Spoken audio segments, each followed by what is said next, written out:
Eight of the LBank Show. I'm your host Muha from LBank, and today with us we have very special guest. You already seen that. We have posted that VeChain is joining us today on our show. VeChain is one of the top 10 cryptocurrencies in the world, and they started as a private blockchain in 2015 and made a transition to a public one in 2017. Also, VeChain has been in the industry for over 8 years now, and they just now issued the white paper 3.0. They've been bridging the gap between physical and digital world amazingly. And my speaker today is also amazing woman in blockchain technology and world in general. Also, she joined the blockchain world and VeChain world in 2017.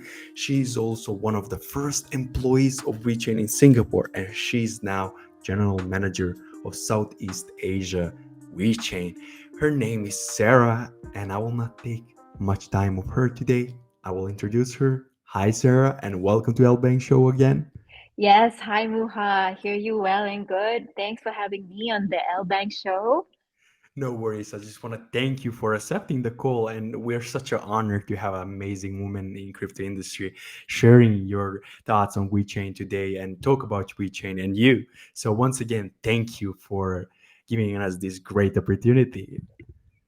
Yeah, my pleasure. Please fire away your questions. Definitely. So as you see, we have here free chat.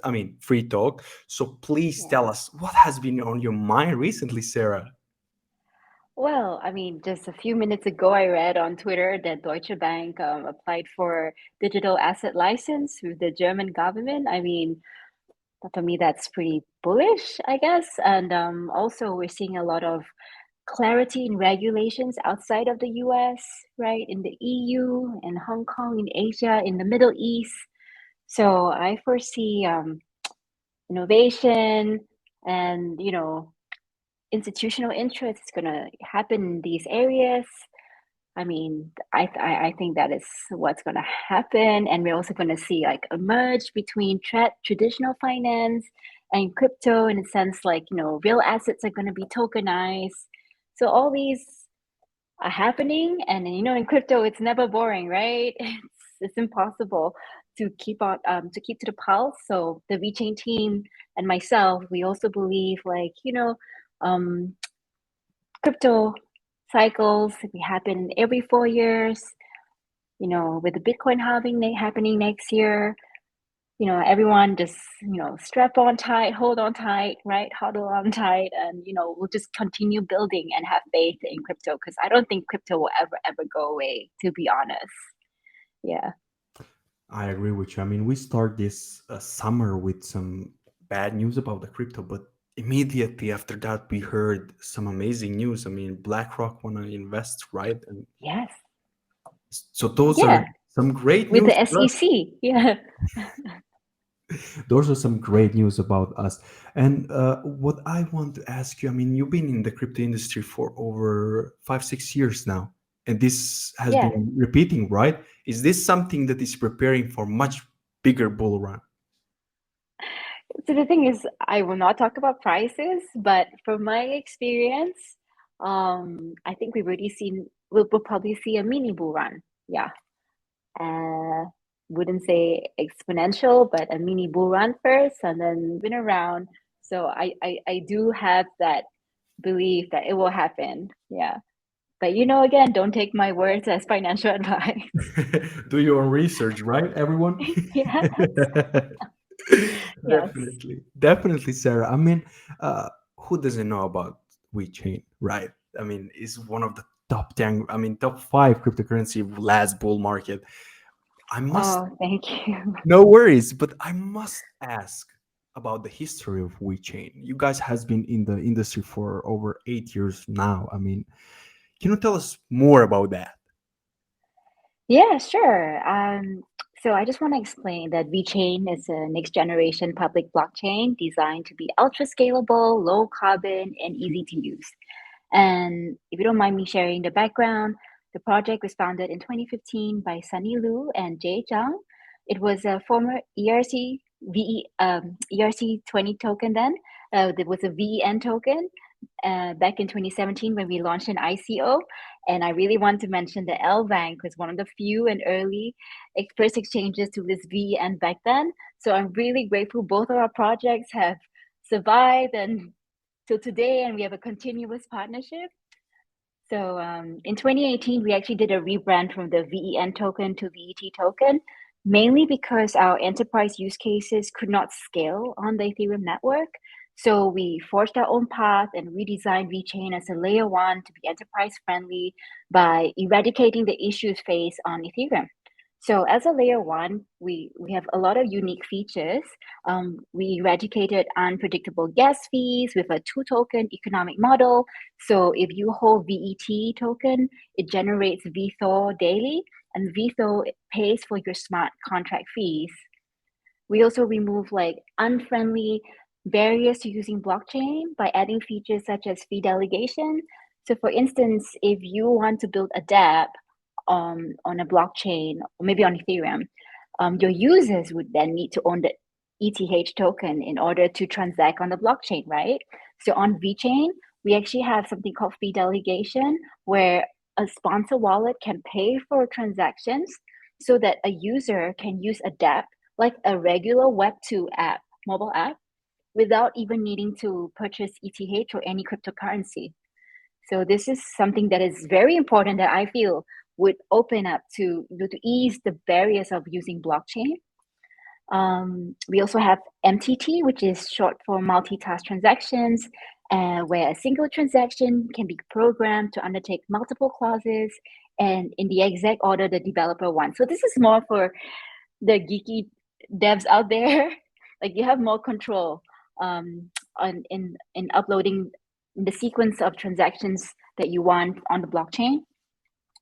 Between 2018 and 2020, VeChain had successfully built an ecosystem of many enterprise use cases, of which the most notable ones would be like Walmart China, resulting in over 140 million transactions since the project began in 2019. We have worked with BYD on a carbon credits ecosystem. We have worked with COS, which is a H&M subsidiary, on a sustainability use case where COS wanted to prove to consumers in the making of a sweater, the excess material was upcycled, respun, and created into another fabric. So there's no greenwashing. So this is also probably why a lot of crypto Twitter think that VeChain is a supply chain blockchain, but I really wish to emphasize that we're more than that. We're a layer one public blockchain, which serves as a great base for anyone to create their blockchain dApps. It can be GameFi, DeFi, SportsFi, NFTs, you name it. And of course, COVID happened, and we also understand that a lot of enterprise companies have an urgent desire to tackle sustainability issues. So we recently co-authored a new white paper with Boston Consulting Group. It's called Web3 for Better. It's available on our website, vechain.org. And we came up with this interesting framework called Blockchain Biospheres and a materiality map to highlight the pressing challenges faced across 24 industries, and also 4 aspirational models to educate the public and enterprise companies how Web3 can be used as a tool to incentivize and accelerate transformation of linear to circular business models. WeChain has been itself the priority in crypto industry. So thank you for sharing that. I mean, for Thanks more, for if you're still more, sticking around, thank you for that. I mean, a lot of people see VeChain as like a dinosaur blockchain, like we've been around for so long, but you mentioned but it's so never many things. boring. Yeah, it's never, because you're not Yeah, working only in a blockchain, you're working outside, connecting world with the blockchain technology and teaching the people how to operate with it. What I want yeah. to ask about, I mean, we see a lot of blockchains in the industry. How can we, Hmm. I mean, how does WeChain, pardon me, different themselves from the other blockchains? Yeah, so there are thousands of blockchain protocols, right? To be honest, I don't know any layer ones out there who have published 3 white papers like VeChain has. So VeChain is a constantly evolving blockchain, and this is possible because we have very good on-chain and off-chain governance. So for 2023 and beyond, VeChain's mission is blockchain for our better world. We have a dev center in Ireland headed by CTO Antonio Senatore, We will expand from 30 to 100 by 2025, and their main focus is to build out tools that will make building on the VeChain blockchain simple and easy for technical and non-technical people. So I think between 2018 and 2020, we've definitely differentiated VeChain from other blockchains by having actual customers, solving real problems, and our key business partners like PwC, DNV have contributed many enterprise use cases to the VeChain ecosystem. And if you see my backdrop here, the UFC. So VeChain is the official layer one blockchain partner of the UFC.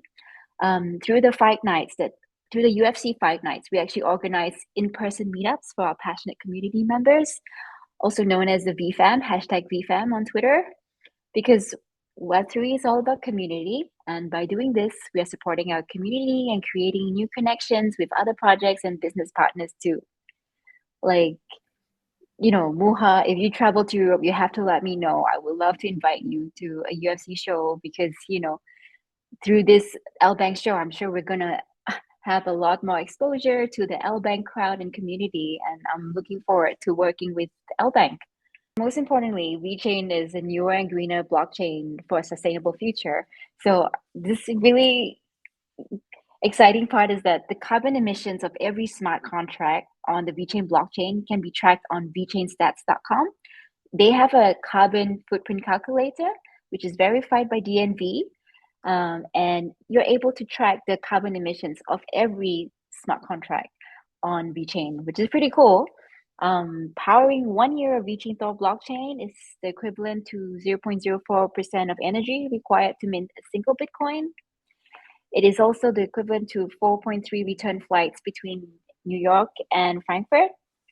But most importantly, we ran some calculations. If all 408 transactions that took place on Ethereum in 2022 happened on VeChain, we would emit 300 times less carbon emissions than Ethereum.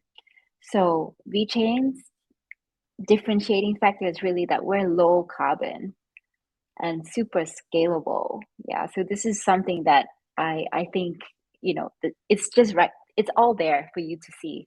Yeah. Definitely, Sarah. But let me previously the question: is there something that you guys didn't do? So actually right now we're focusing on building tools so that the community can actually start building, because I think a lot of people were looking at VeChain, especially on the enterprise segment. I think we've done quite a bit in enterprise segment, and now it's time to really focus on building a community developers. That's amazing news. I mean, thank Yep. you for sharing that with us. I mean, for our community is also important to know that, and for developers and the people. But yeah, once again, we appreciate that answer, and WeChain, thank you so much for existing. moving moving on your partners. I mean, you guys Mm. has been in every sector. Can you share more details about that? As I mentioned, Walmart, China, and so. Yeah, sure, of course. So the VeChain toolchain DApp, this is our enterprise killer DApp, and it's an enterprise SaaS platform managed by a different team and a different company. And this VeChain toolchain DApp has contributed to use cases such as what you mentioned, Walmart China, Givenchy, BMW Group, BYD, Salesforce, COS, Bayer China. Okay. And because you specifically asked about the Walmart China use case, so I will talk about it very briefly as much as I can. So Walmart China, um, it's a number one Fortune 500 company based in China. They decided to use VeChain instead of IBM's Hyperledger, because I believe Hyperledger was used in Walmart US, because they understood that data, once transacted on public blockchain, is hashed and rendered immutable. So making public blockchain data on public blockchain trustworthy, and it really helps lower the cost of operations. So Walmart China invested millions and millions of dollars in their cold chain distribution center, and they wanted to prove to consumers that they take really good care of their produce, right? By storing them in the right temperatures throughout the whole supply chain, between farm to warehouse and to the supermarkets. So there were also documents where physical inspections were being uploaded, geolocation where these inspections happen were also geotagged on the blockchain. Temperature as well was geotagged on the blockchain, so that consumer can see the whole history of how the a food product was being stored by Walmart China. And yeah, so thanks to Toolchain, this enterprise SaaS platform that we have, the POC was created in 3 weeks instead of a typical 3 month timeline. Wow. And it scaled, yeah, from a POC of 50 plus package product lines, and was used for all products in Sam's Club, which is another affiliate, higher end, members only grocery chain owned by Walmart China. So that use case still exists and is still transacting on VeChain blockchain. So that's one of our marquee use cases. You also mentioned Salesforce, right? Right. Yes. So the Salesforce use case came from Singapore. It's actually a proof of concept led by the head of architecture. His name is Daniel Norge. As you know, Salesforce is a CRM which enables companies to have complete view of their customers, and they want to use Salesforce to build better and longer lasting relationships. So the Salesforce SaaS platform also has an application store where startups can contribute to provide like complementary value to their existing CRM. So for this proof of concept, Daniel used Toolchain to track the life cycle of a bicycle from the manufacturing to sales to after sales on the VeChain blockchain. He just genuinely was interested to find out how does blockchain work and what does it mean to have blockchain, to have data being tracked and timestamped on the blockchain. So that was the use case. It was, I mean, it generated huge publicity and interest, but I mean, Daniel did this because he was personally interested in, to understand this POC, and yeah, and it kind of stopped over there. I didn't see any progress, but it'll be interesting to pick up the conversation with him again. Hopefully. I mean, I also mentioned BMV. Can we also go there? Yeah, DNB. Yes, so DNB is a 150-year-old business accreditation body that that does audits and issues certification, ISO standards certifications to huge MNCs. So DNV actually invested in VeChain, and they also created their own application based on the Toolchain D app. It's called My Story, and it has been super successful. They've used it with wineries, in tracking wines.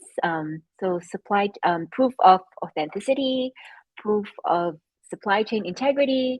All these use cases have been done.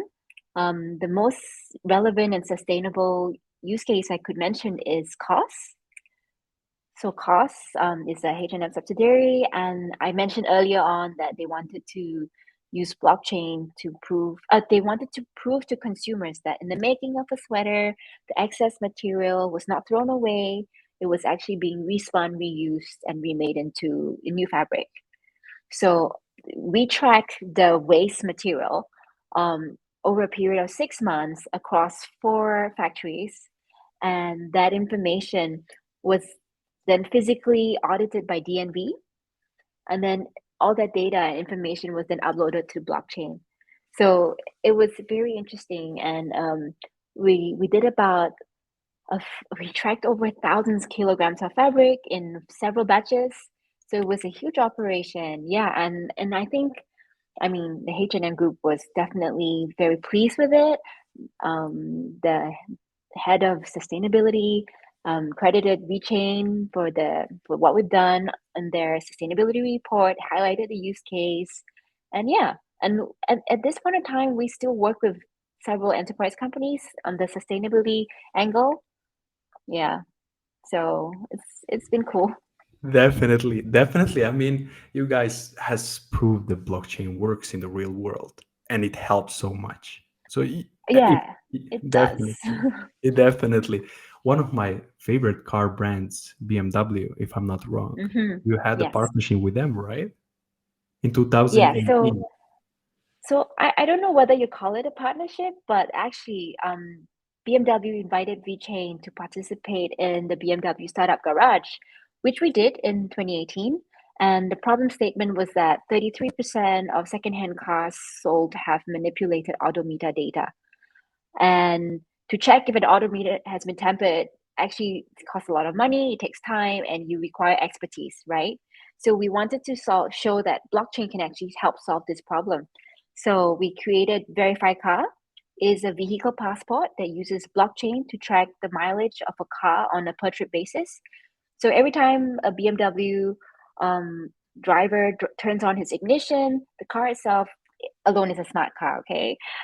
Whether you like it or not, it has its sensors, its GPS systems, it's able to track the distance that you travel on a per trip basis. And so at the end of the day, all that information is then hashed and uploaded to blockchain. So in the event that you, as a BMW car owner, you wish to sell your car and you want to prove that your physical odometer was not tampered with, you can show that your vehicle passport has the same meter reading as your odometer, right? So physical and your digital, the readings actually match, so you know that it has not been tampered with, and so you can then prove that the car you're trying to sell has not been tampered with. You can be trusted. Yeah, so that is one of the ways that we did the verified car use case. The phase one ended in 2019, and of course, because we were a startup in the BMW startup garage, BMW actually owns their IP of verified car now. Yeah, so the ball is entirely on their court to scale the use case. And we do believe that as more and more car owners are more protective of their data, BMW would definitely need to adopt a Web3 strategy to address this issue in order to scale. I mean, that's a huge problem solver. I mean, there's so many cars that are sold with a so-called low mileage. I mean, I think not Yeah. only BMW should do that, every car maker should do that. Mercedes, Audi, every. Yeah, exactly. I think the car industry is so fragmented, right? After the post sales, you have Yeah. all these independent workshops that people just go because they're more affordable and all that, right? So you have to really think as a car manufacturer, how are you going to keep getting your customers to come back to your workshops? What is the value that you can provide to them, right? I mean, of course, people would know they'll be paying a premium if they go back to those authorized garages, but what is the real value? You need to really identify the value. That VeChain did that. That's and you cannot manipulate the blockchain. You have it there. The Right. mileage is there. That's great. I mean, hopefully Mercedes is listening to us. Shoot a DM to Yeah. VeChain. Always Definitely. hoping. Definitely. I mean, what I want to ask, as you saw, I mean, we had so many questions, and a lot of Right. users are interested, especially our community, your community. That's great, but we chose some of them. How does WeChain plan to bridge the gap between physical and digital worlds? I mean, Yeah, so I mean, if you follow VeChain Official on Twitter, you realize that the past month, especially the month of May, we've been talking a lot about phygitals, right? So phygitals is a term that we usually use to refer to physical items which have digital twins. And last month at the Italian Open, the champions of the Internazioni BNL d'Italia tournament each received an NFT minted on the VeChain blockchain along with the physical trophies. And in that 2 weeks, we also created a phygital experience such that we gave attendees a bracelet, and on top of the bracelet, there's a QR code which they can scan and they can claim an NFT, which is called the VA's collection on World of VE. We also gave away caps that were phygitals in the sense that each cap had a digital NFTs. So we really want to bring NFTs to the masses, very tangible way for them to understand that, these sports items, these collectibles can have a digital twin, and the digital twin would enable you to trade, to create value, So that was really interesting. And then after the event, the Novak Foundation also auctioned off an NFT and the physical NFT of the physical racket, which tennis superstar Novak Djokovic had used to win the Australian Open. And the funds raised were donated to support education causes supported by the Novak Foundation.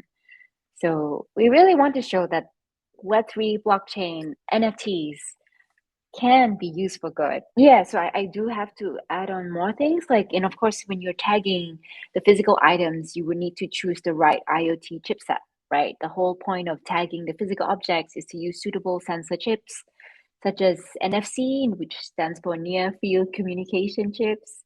And the reason why probably people would choose NFC is because everyone's smartphones can actually read an NFC chip. So something that's accessible, and you also have to make sure that the NFC chip is well encrypted and durable, right? So these are some of the considerations on choosing the right chipset for your physical items. And I'm really proud to also share that all these digital that I mentioned that was introduced in the Italian Open were listed on worldofv.art. It's a first NFT marketplace to offer digitals. So artists who plan to launch like limited edition collectibles, you should really check out the world of V.art, because that's where that could be a marketplace which you can consider to launch your physical art piece with the digital NFT. Earlier in this conversation, you mentioned, is there any blockchain that has issued three white papers? And you guys did. Can you tell us Yes. about VeChain 3.0? I mean, its vision and more sustainable, inclusive, Yeah. and I mean, can you tell us and walk us through that? Yeah, of course. So the latest white paper is titled Web3 for Better. It's co-authored with Boston Consulting Group. So the big idea is that enterprises and small businesses would need to adopt a Web3 strategy around sustainability, because more and more consumers are demanding for proof of sustainability and proof of authenticity when they're purchasing something, right? And more enterprise companies are also looking to transform linear supply chain models to circular ones, right? With this sustainability angle. And Web3 is the perfect tool to enable all of this transformation.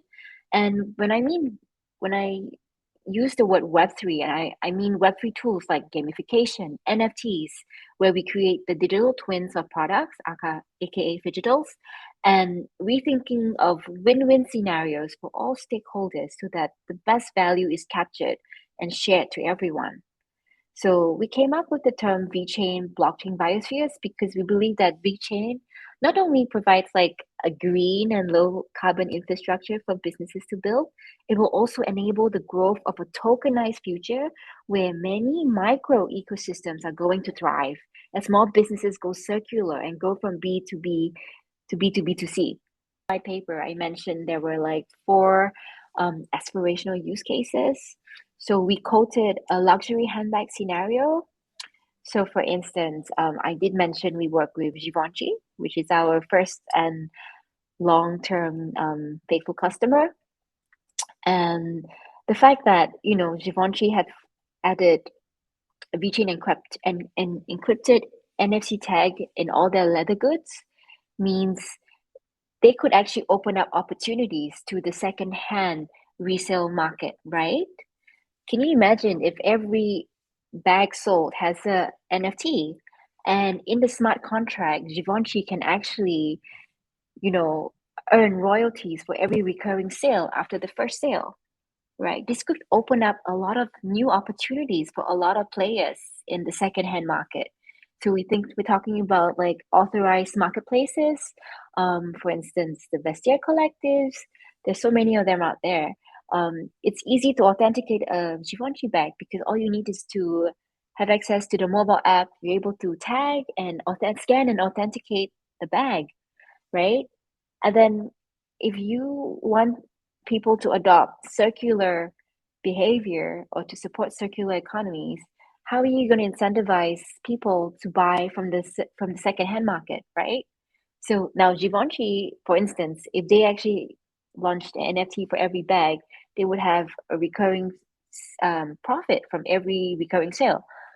Then for me as a buyer, what can Givenchy give me if I buy from the secondhand market, right? So this is interesting business use cases that have emerged, and we think it will definitely transform a lot of big brands to look at sales, as in post sales opportunities. So sales beyond the first sale, right?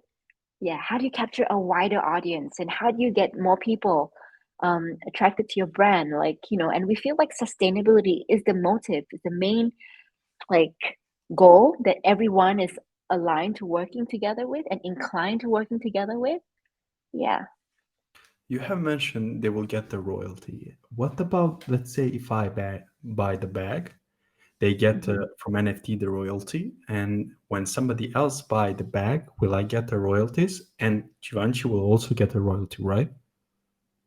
Yeah, so yeah, I think I mean, it's all very open now, right? Because smart contracts are programmable. It's entirely up to Givenchy and the business partners whom they choose to be in the ecosystem to determine what is the revenue sharing model, and what kind of maybe crypto tokens or virtual tokens that can be distributed to reward secondhand buyers, for instance, for buying a Givenchy bag in a secondhand marketplace, for instance.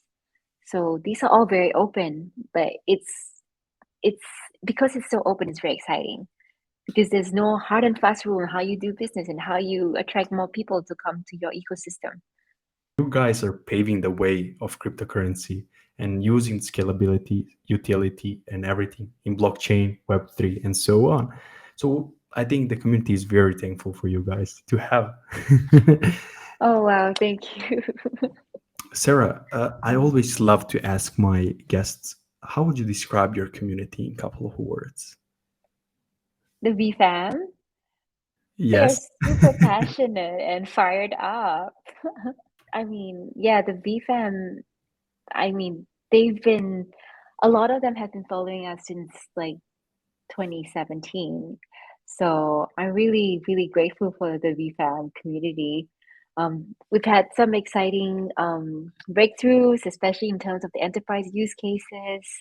And I know there's a lot of expectations to see more transactions, and we're always listening to the community. So we definitely aim to deliver. I think we've been one of the few blockchains that have delivered time and time Consistently. again. Yes, Yes, so trust us when we say we're building, and we will deliver in terms of definitely. enterprise adoption and uptake in sustainability use cases. Because I mean, with our new mission, we're all out there to do so. Yeah.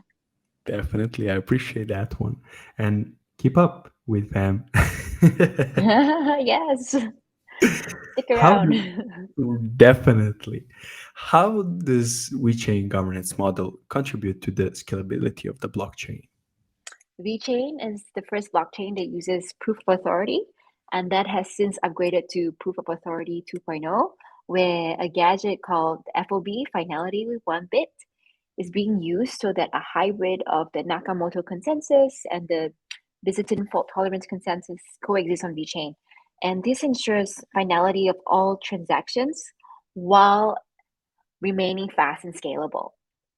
So this is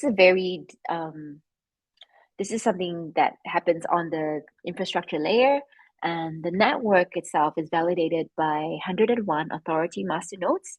They are whitelisted and they own a huge stake of 25 million VET tokens. This high value staking discourages them to turn bad, right? Or to act against the network. And within the 101 authority nodes, we also have a random algorithm that decides very fairly on which masternode will validate a transaction. So this approach has been really key in the sense of when working with enterprises who want assurances about who is running the network. And we haven't had a downtime since we started. So yeah.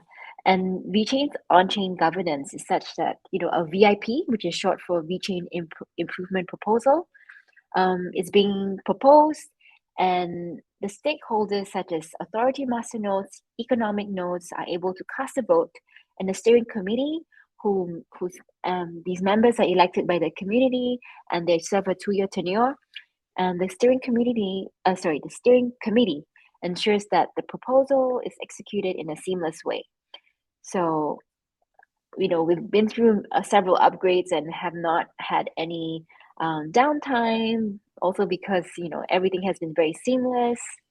And on the transaction level, we have maintained very predictable gas fees. Price is at 0.021 VTHO, which is about 0.004. So it's like less than a cent Yeah, for it's a every small. We can say every it's a small. transaction. Yeah, 0.004 right now. Yeah. So yeah, I think that's how we have managed to keep, the network scalable because of all these factors. Our consensus mechanism, we have governance, we have the steering committee. Yeah. Which I want to ask is, how do you guys, how does WeChain plan to continue with innovative and drive digital transformation in the future? Hmm.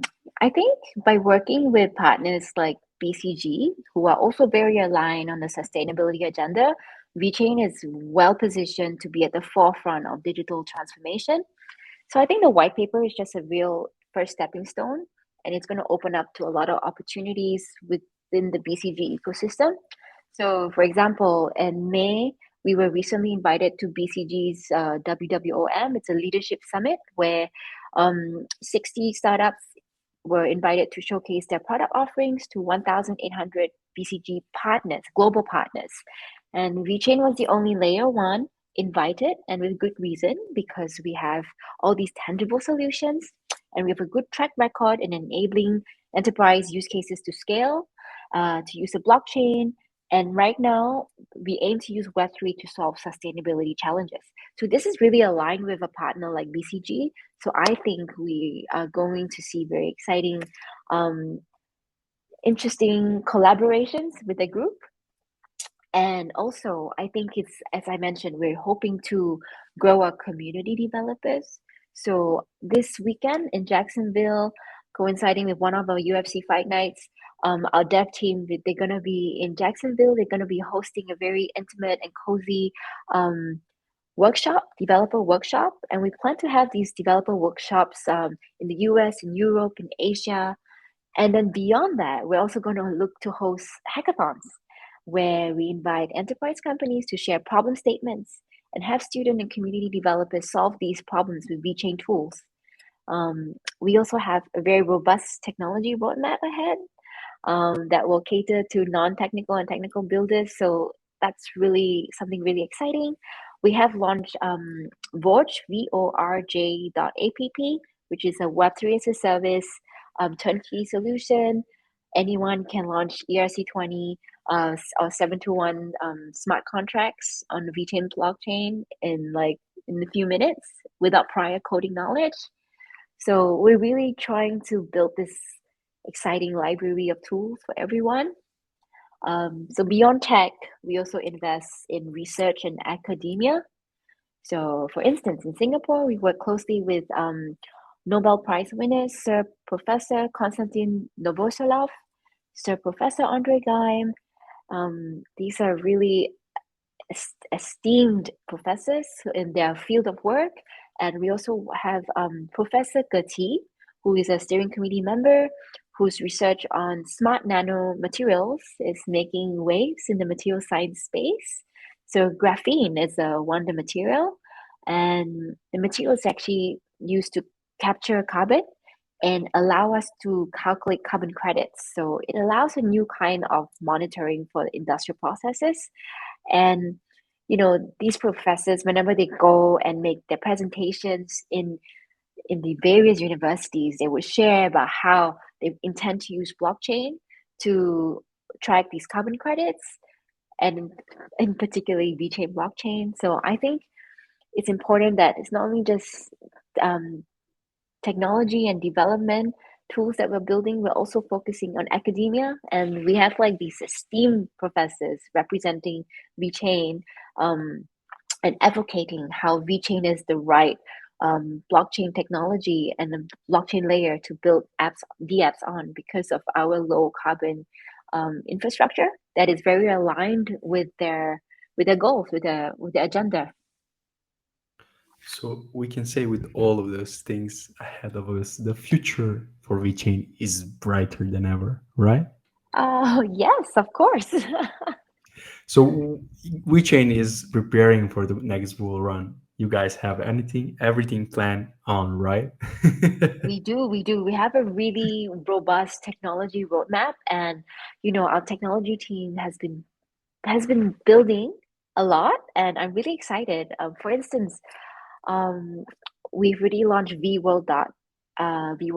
It's our native and latest Web3 wallet. Yeah, I mean, it's right now it's available on Chrome extension. We should expect a mobile version soon. We'll let the dev team share that when that's gonna happen. Yeah, so and for me, once that mobile wallet is out, my task to make sure there's gonna be millions of users using that Vivo wallet, right? So we're gonna go out on marketing and business development. Yeah, so we're just waiting for all these little tools to be built, and then the marketing will follow. And with the marketing, we hope to grow our ecosystem builders.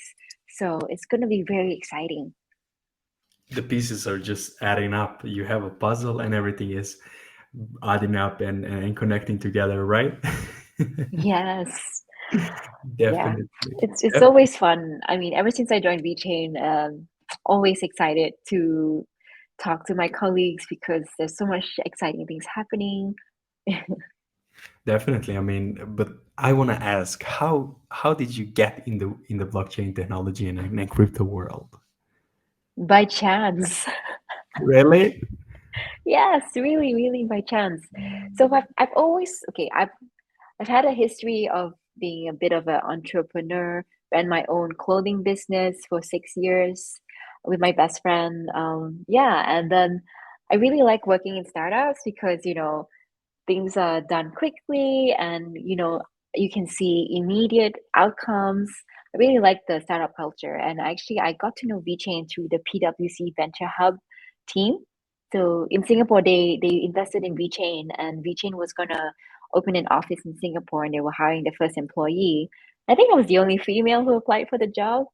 Yeah, so I mean, I only knew about Ethereum back then because it was the ICO boom phase. Yeah, and so whatever I knew was very limited. And then yeah, I went for the interview with Jay and Sunny at the PwC office, said hello, and I got the job like 4 months later. Like it was radio silence, and suddenly they were like, "Hey, can you start next month?" And I'm like, "Yes, of course." Yeah, So and the you're the fact that first person in Singapore for reaching, yes, right? Wow. yes, and then yeah, yeah. So I was the first person in VeChain Singapore. I'm really flattered to get the role, but the learning curve was so steep because there's so many things to learn. Yeah, and yeah, so I must say joining crypto has been the most humbling thing ever because there's always so many things to learn every day, right? Yeah. But it's been so exciting because with the technology, I mean, as the space innovates and as more businesses, use cases are using blockchain, it just means so it's only positive stuff for the crypto industry. There's no limit for blockchain in crypto industry, right? No There's no way. limit. Yeah. Definitely, definitely. And unfortunately, we came to the end of our LBank show. I mean, I think we could talk about witching for hours if I'm not wrong, but but Yes, we most certainly can. definitely. I mean, we had so many questions, and I hope some users don't be mad at us because we couldn't answer hundreds and hundreds of answers, right? Yes. Oh, congrats to the people who were picked. Thank you so much. And Definitely. thanks to the rest who also contributed. I was so surprised, like hundreds of questions. Thank you. Of course, and hopefully we can soon have another one. Maybe in the future, maybe in the next bull run, and hopefully new things are coming for WeChain and LBank partnership. Hopefully soon, and I'm looking Yeah, forward to that. And for taking this call and coming to the LBank show, Sarah, thank you so much. We were so no honored to have you here. problem. We were so Thank you for honored. Yeah. having me, Muha. Thank you. I really enjoyed talking to you as well. Definitely, definitely. I mean, it's my pleasure. But for all of the listeners, we hope that we educate you enough of WeChain and blockchain technology. And whatever question you have, just go and follow Sarah. I mean, she's always there. She's on Twitter. She has a nice tweets. Yes, And yes. I mean, you can follow me or the VeChain official yes, Twitter. of course, and Yes. join their community. But yeah, definitely, Sarah. Thank you for taking your time today and talking to us, and thank you for all of the listeners coming on. This was a very special episode.